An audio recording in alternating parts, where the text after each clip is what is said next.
In this video, we're going to talk about virtual production updates with Sony. You're watching VP Land. Special thanks to our sponsors, Blackmagic, View, and LucidLink for helping make our NAB coverage possible. And now, back to the video. All right, so we got Sam from Sony. Good to see you again. Good to see you again, man. Yeah. Thank you for coming by. So what do we got? We got a separate video we talked with Simon about the OCELLUS, but kind of big picture with Sony and virtual production. Yeah, definitely. What do we got going on? Man, we're really the only manufacturer that has an LED solution. We have the camera, the Venice 2, our flagship camera that we're using here. We also now have the OCELLUS, as you mentioned with Simon. The OCELLUS really closes the gap. But in addition to all of that, we also have in the background running our Sony virtual production plugins. We have a virtual production tool set that encompasses lots of new features. Now we're showing off the version 3.0 beta, version 2 is already out. We launched it back in 2023, version 1, and we've just been building on it. One of the cool things we're showing here is a very, obvious 90-degree angle on our Verona panels. And one of the benefits of using the CLED and the Verona is to be able to do what's called a color compensation.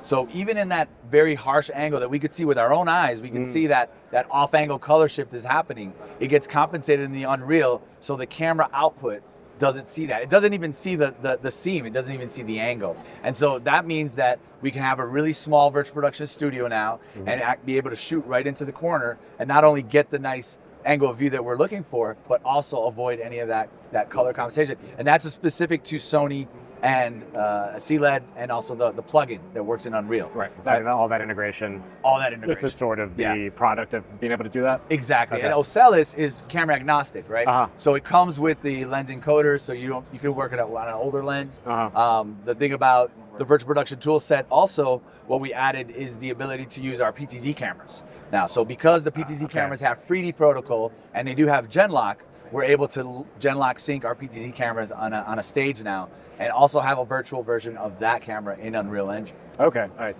And one cool thing that I really was excited about, and I know this is probably nerdy, but for those of you who know Moiré detection, we have a Moiré detection that we're able to see in real time. As a focus puller, we could see the Moiré detection because a lot of times you don't see it on the small viewfinder, right? You don't see it on the monitor or in the video village, but you do see it in post, and now you're like throwing out that shot, or what do you do with it, right? So we have now the ability to record Moiré metadata into the beta version of the Venice 2. So in the next version of the Venice 2, we'll have a Moiré detection being recorded on the file, and then we'll be able to open it up into another beta software, which is the Raw Viewer beta. And that's allowing us to see here, even on the line where you play back, where my Moiré is happening. So here's where I didn't have Moiré, while it was out of focus. As I start playing back, and this is an original XOCN file from the Venice directly, right? So that metadata is now baked in, and as you start seeing the Moiré, it's right around the red zone. And then I pull back out and go into the defocus on the wall, right? Because the idea is to never focus on the wall. Problem of physics, right? Physics of light. When the pixels of the camera meet the pixels of the wall, it throws away the magic, right? Everybody's like, I know they're using a virtual production for that, or the LED. And now here you'll see we're coming into the focus on the wall. You'll start to see the Moiré happening, and you'll see it matches where the red zone is. Now purple and blue is when we're actually outside of the wall. There it is right there. Yep. And that was me pulling focus, by the way. So it's my fault that Moiré happened. We're ready. So what's the workflow with this? Because we already recorded the clip. We have the Moiré. Correct. So another workflow is that we could use it in previs or in real time. So the previs with our virtual camera, we can now block the position of the camera. We can also know what type of lens we want to use, what focal distance, and how close we can get to the end display. Right. That information we can get in previs, or if we want to give our focus puller an output, he can also see on this screen a yellow would mean almost a Moiré, green is good, and red is in Moiré. So they can get this information in real time. They can get the information in real time, and that's where I'll take you into the live sync mode, where our friend Libor is here. And what we're showing on this side, we're about to launch. This is Libor Chevlik. He works with me at Sony DMPC. He's our virtual production supervisor and also our expert in Unreal. He's going to be covering a little bit of what we're calling the live sync. So now if I change any of the settings on the camera, like my aspect ratio, those settings can automatically go to my virtual camera in Unreal. Okay. Before, we always had to tell the Unreal designer and artist that we're changing things. So change your virtual camera. To change the virtual camera settings. So now it'll automatically update? It automatically updates because we're syncing it with the IP of the camera. Okay. And we're just connecting an Ethernet cable directly into the Venice 2, and with that, we're able to do the live sync. Another thing we're showing here is that Color Calibrator now works with 2D images as well.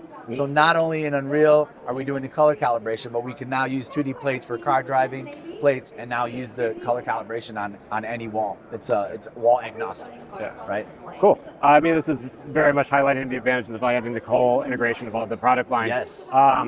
One missing piece. What is it? Media server.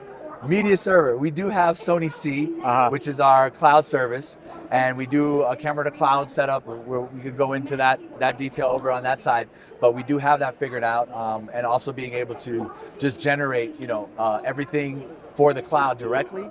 We can do that, and also be able to create assets that have metadata that we're generating, and being able to say, what version of Unreal, we can add all those types of metadata to the files that are being uploaded. Yeah, I guess pushing the pixels to the wall. Yes, no. Yeah. So we're not currently working on our own server for that. Yeah. But we are working with Unreal directly, and being able to incorporate even into the latest version. Right now we're running 5.5, and the new virtual production toolset version 3.0 will work on the 5.5 version.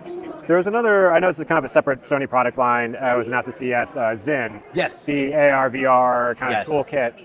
Do you see integration with that coming into 100%, production? 100%. So we're working very closely with the Zin team. They have this heads-up display that now can be your viewfinder for the cameras.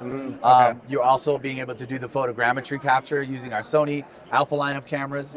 Being able to set up, a 3D Gaussian splat as well, and also do the 4D photogrammetry. So we're recording video as well as photography for the capture of 3D assets. Now, and those 3D assets can be shown on our spatial reality display, which ties the whole thing together, because now we have a glassless 3D display that allows us to see the stuff we created either using the Zin capture or anything that's our environment. So now if I'm blocking a shot, I can look at my 3D environment in 3D without glasses or VR, and I'm looking at it, and I can say, oh, I need a camera right there, I'll put a camera right there, let's check the angles, and now I'm actually being able to navigate my 3D environment in pre-production and actually get the shots and be able to show my director, producer what it's going to look like. That's a very exciting integration. And one cool thing about virtual production toolset that's my favorite part is the color science is accurate. So the color science from a real Venice camera sensor is now being translated into the virtual camera, and that's the first time any manufacturer has done that, which means I could take a 3D LUT from the real camera and load it into the virtual camera, and it's going to look very accurate. So I could do a side-by-side virtual camera, real camera, and my LUTs will match, my image will match, and I can do that in SDR or HDR now. Cool, awesome, thanks for the update. Hey man, Joey, great to see you again. Thank you so much. That's it for this video. Thanks again to our sponsors for helping make our NAB coverage possible. For more NAB videos, be sure to check out our playlist right here. I'll catch you in the next episode.